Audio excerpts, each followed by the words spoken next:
So hello guys, welcome back to the channel. I hope you all are absolutely fine and sound, and most of you are asking about the Technical Scripter 2026 event. How will be able to claim the swags? Here is a quick update from the team when will the results announced. So before we start, make sure to subscribe to the channel and like the video. The update is that the page is updated today only, that is 26th of February, and you have time from 27th of January to 27th of Feb. Okay, you can clearly see the event duration is that. So you can continue till tomorrow also, and after that on 20th of March, yes, you are reading right.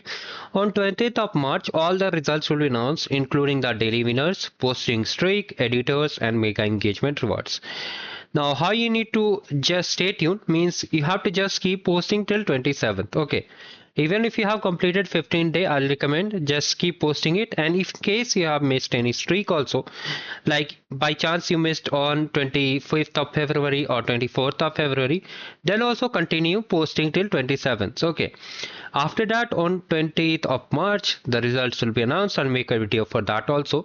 And after that, I think they'll send you a email, means a Google form, or maybe a form will be there where you have to enter your details regarding the t-shirt, or maybe they'll be giving you directly money via vouchers also, or maybe via bank account transfer also. So all details will be shared to you. Stay tuned. Here was a quick update, so I wanted to share. Meanwhile, you can take part in the GFG npci challenge, which is currently live. I have already uploaded in the channel, also attached in the description box. So thank you guys, have a great day ahead. Do like the video and subscribe to the channel for more.